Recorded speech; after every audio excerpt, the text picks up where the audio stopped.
Hello and welcome to another episode of the Halloween podcast. I am your host, Lyle Perez, and you're listening to episode 37 of our special series, The Dark Record, where we uncover history's eeriest stories, one strange and unsettling case at a time. In the summer of 1942, Pascagoula, Mississippi, was a town transformed by war. The shipyards swelled with workers, the coast was under blackout orders, and the air carried the tension of conflict abroad and uncertainty at home. But then another, stranger terror crept into the night. Someone was breaking into homes, not to rob, not to kill, but to cut locks of hair from the heads of sleeping victims. The intruder became known as the Phantom Barber, and his midnight visits would terrify a community already on edge. The next entry into the dark record, the Phantom Barber of Pascagoula. Let's begin.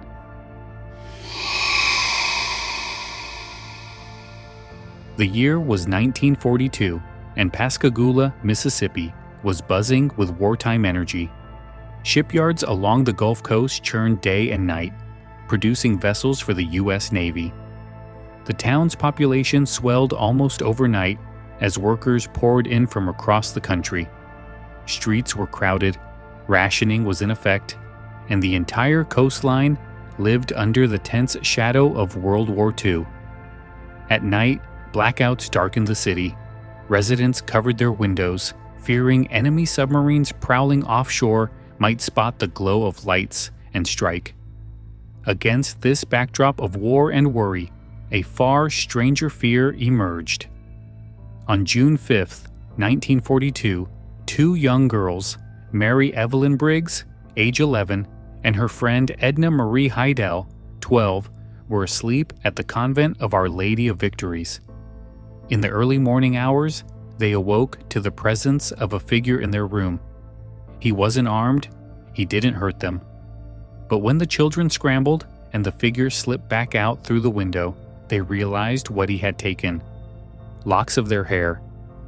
The bizarre intrusion sent ripples through the community. A prowler in the night was frightening enough. But one who targeted children and stole hair, that was something altogether stranger. The girls gave only vague descriptions. A shadowy figure, quick, silent, and gone as fast as he appeared.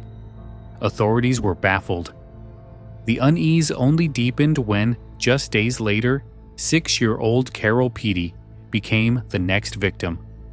Her parents discovered that someone had entered the home during the night and snipped away strands of her hair as she slept. This time, the intruder left behind a clue, a sandy footprint on the floor, as though he had carried part of the Gulf Coast in with him. Whispers of the Phantom Barber began to spread. Newspapers latched onto the story, and the nickname stuck. The community, already tense from blackouts and war, now faced a predator who seemed less human criminal than some kind of specter. He didn't steal valuables or assault his victims, at least not yet. But the violation was intimate. He crept into bedrooms, stood over children, and left them marked with his scissors. For Pascagoula, it was the kind of crime that shattered the illusion of safety. Locks and doors meant little when someone could slip silently inside. Parents watched their children more closely. Families double-checked their windows before bed. And the war, once the town's greatest fear, suddenly had a rival in a phantom prowler who seemed to vanish into the night. The Phantom Barber had made his entrance, but this was only the beginning.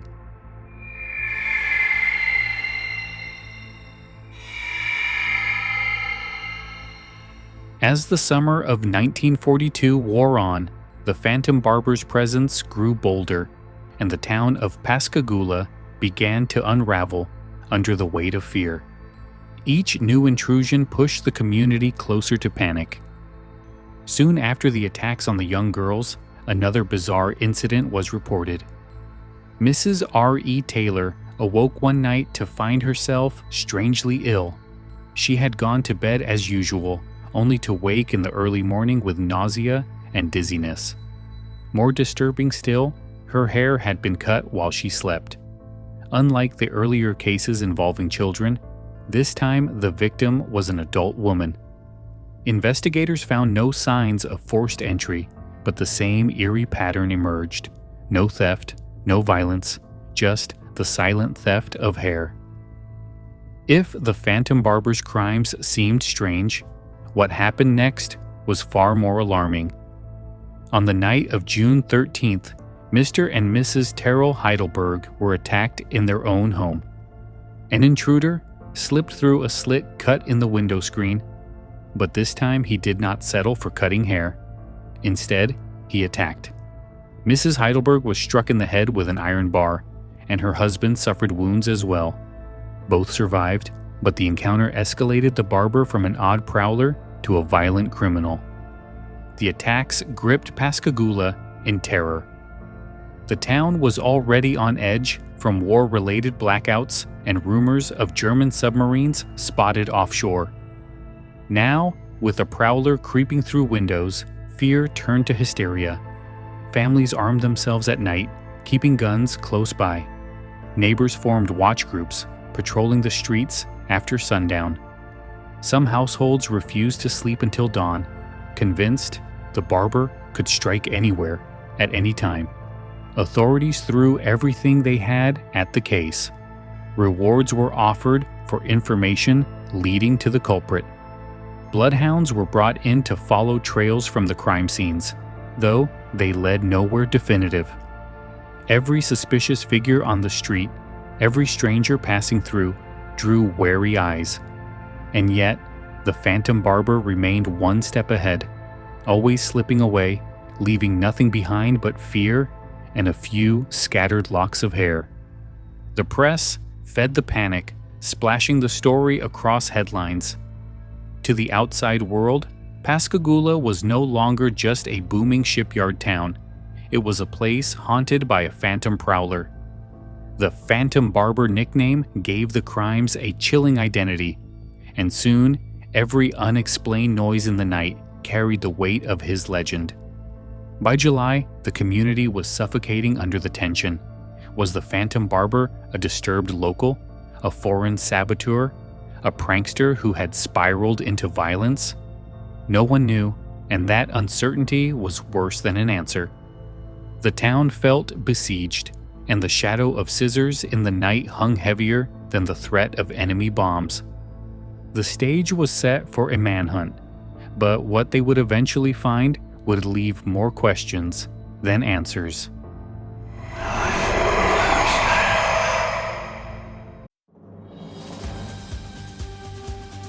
This episode is brought to you by Progressive Insurance. Fiscally responsible, financial geniuses, monetary magicians. These are things people say about drivers who switch their car insurance to Progressive and save hundreds. Because Progressive offers discounts for paying in full, owning a home, and more. Plus, you can count on their great customer service to help you when you need it, so your dollar goes a long way. Visit Progressive.com to see if you could save on car insurance. Progressive Casualty Insurance Company and Affiliates. Potential savings will vary. Not available in all states or situations. This is the story of the one. As a maintenance supervisor at a manufacturing facility, he knows keeping the line up and running is a top priority. That's why he chooses Grainger. Because when a drive belt gets damaged, Grainger makes it easy to find the exact specs for the replacement product he needs. And next day delivery helps ensure he'll have everything in place and running like clockwork. Call 1-800-GRAINGER, click Grainger.com, or just stop by. Grainger, for the ones who get it done.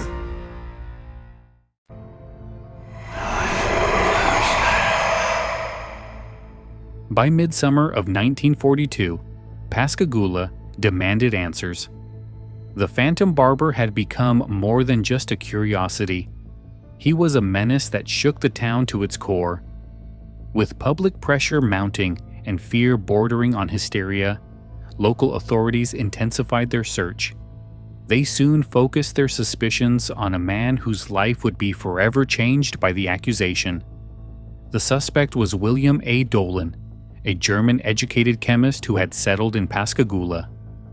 He was respected in some circles but regarded with suspicion by others, particularly at a time when anti-German sentiment was strong due to the war. To police and townsfolk, Dolan's foreign education and aloof demeanor made him stand out in a community searching desperately for someone to blame. Investigators claimed they had found incriminating evidence in his home: strands of hair, scissors, and a cache of materials they said tied him to the Phantom Barber. Rumors swirled that he had been connected not only to the strange break-ins, but also to the brutal attack on the Heidelbergs. For many, that violent assault was the tipping point, proof that the Prowler was escalating, and that Dolan might be the man behind it all. Dolan's arrest was widely publicized. The press quickly connected him to the Phantom Barber, even though formal charges did not. Instead, authorities pursued him for attempted murder in connection with the Heidelberg attack. The hair-snipping incidents remained unsolved, without direct evidence linking him. Still, in the court of public opinion, the chemist became the face of the Barber legend.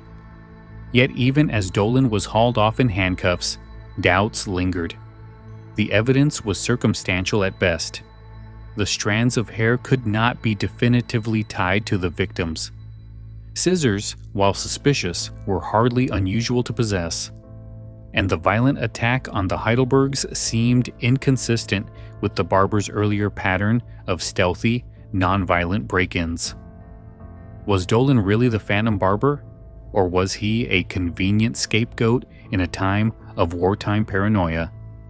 Supporters of Dolan pointed to his background and his disagreements with powerful figures in the community as reasons he might have been targeted. Critics countered that his education abroad and his personality made him suspicious in a town eager to find a villain. In the absence of solid evidence, speculation filled the void, and Dolan's arrest brought as much debate as relief. The Phantom Barber seemed to vanish after Dolan was taken into custody, which only strengthened the case against him in the eyes of many. But others noted that copycat crimes, mass hysteria, or even a prowler who had simply moved on could explain the sudden end. The scissors in the night had gone quiet, but the mystery of who wielded them was far from settled.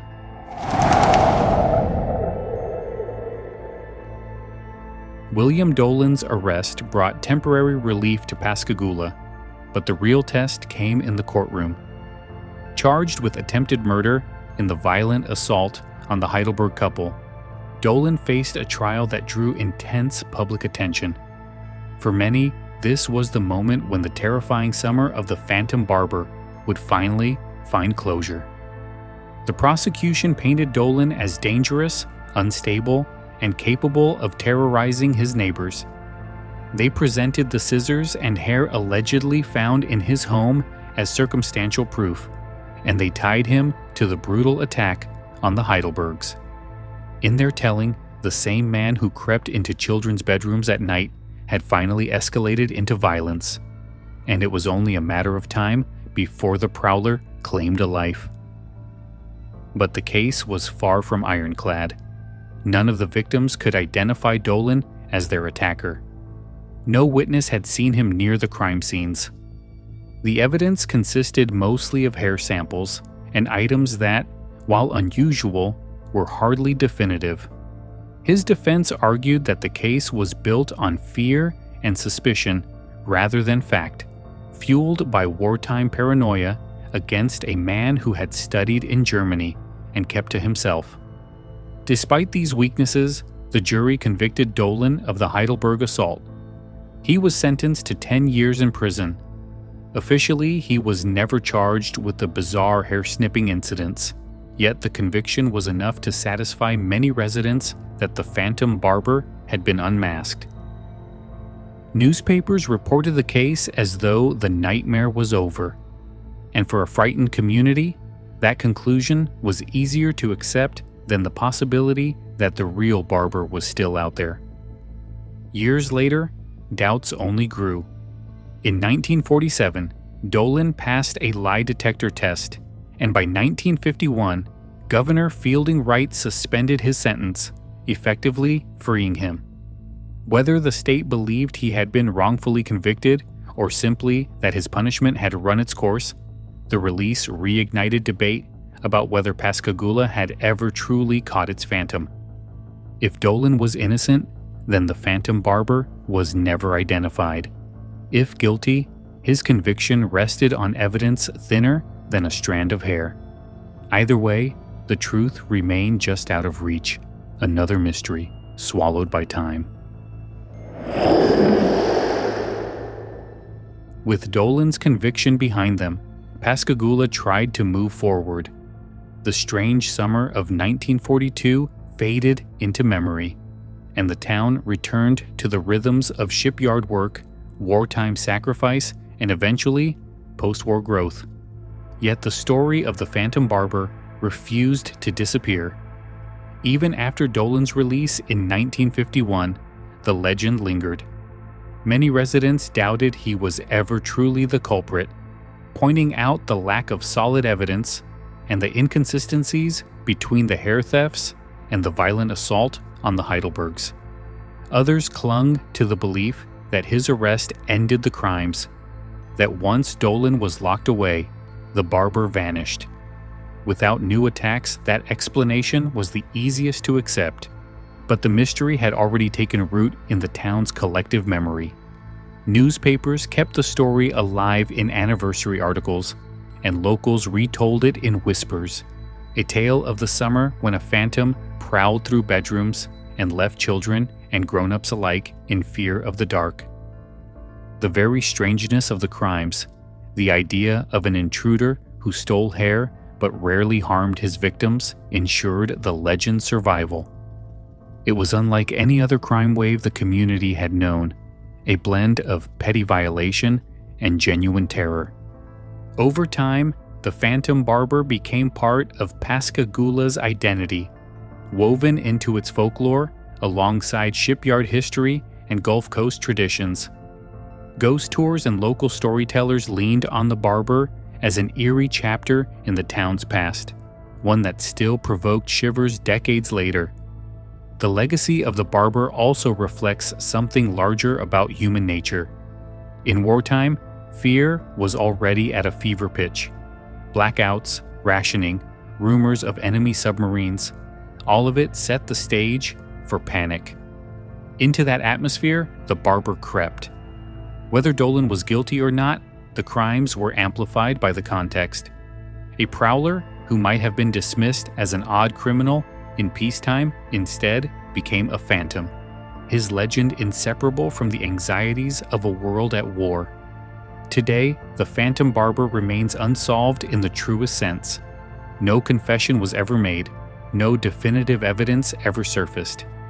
What is left is the story itself, a bizarre intrusion into the lives of ordinary people, remembered more for its strangeness than its resolution.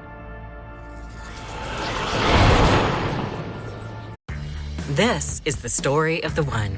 As a custodial supervisor at a high school, he knows that during cold and flu season, germs spread fast.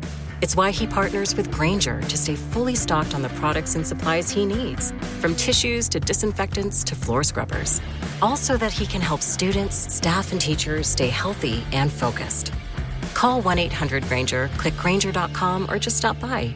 Grainger, for the ones who get it done.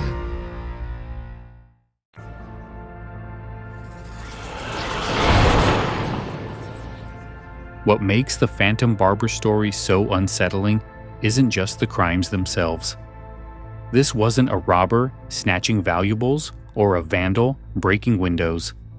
It was someone slipping silently into homes, brushing past sleeping families, and cutting pieces of their very bodies. Hair may grow back, but the violation of that trust, the sanctity of the bedroom, never fully heals. I can't help but imagine the atmosphere of Pascagoula in 1942. The war had already drained the community of certainty. Blackouts cast whole neighborhoods in darkness. Rumors of German U-boats offshore left residents staring into the Gulf, wondering what might strike next. And then, in the middle of that unease, came the barber. He didn't bring bombs or bullets, but his scissors cut just as deeply into the town's sense of safety. What stands out to me is how quickly a strange, almost surreal crime became a legend. Was the Phantom Barber truly dangerous, or was he simply bizarre? The attack on the Heidelbergs suggested escalation, but the hair thefts alone are odd enough to resist easy categorization. Were they the work of a disturbed mind acting on compulsion? A prankster who crossed a line? Or was Dolan, as some believed, nothing more than a scapegoat in a town desperate for resolution? The mystery remains, and perhaps that's why it continues to fascinate. We're drawn to stories that blur the boundary between crime and folklore, where the facts are strange enough to feel like fiction.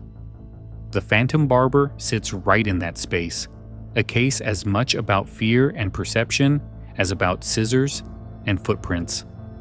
For me, the story is a reminder that sometimes the most haunting intruders don't steal lives or fortunes. They steal peace of mind, and once that's gone, it can take generations to restore. That brings us to the end of episode 37 of The Dark Record. We've traced the story of the Phantom Barber, from his eerie break-ins and stolen locks of hair to the violent assault that led to William Dolan's arrest, conviction, and eventual release. Was Dolan truly the barber, or was he a scapegoat in a town on edge during wartime? The truth has never been settled, leaving behind only a legend of scissors in the night, a phantom that terrified Pascagoula during one strange, unforgettable summer. Remembered, retold, and now added to the record. Next time, we leave Mississippi and travel to the Caribbean, where for centuries a crypt has baffled locals and visitors alike. In Barbados, coffins have been said to move on their own, shifting within a sealed vault, defying explanation, and fueling one of the strangest burial mysteries in history. We'll explore the moving coffins of Barbados. Until then, I'm Lyle Perez, and this has been the Halloween Podcast presenting The Dark Record. If you enjoyed the episode, don't forget to subscribe and leave a review. It helps keep the show alive and weird. You can also explore sources, extras, and more at our Facebook page at facebook.com/The Halloween Podcast or at our website, thehalloweenpodcast.com. Thanks for listening. Keep your eyes on the shadows, and remember, some nightmares don't knock. They slip in quietly and leave before you wake. Have a good night.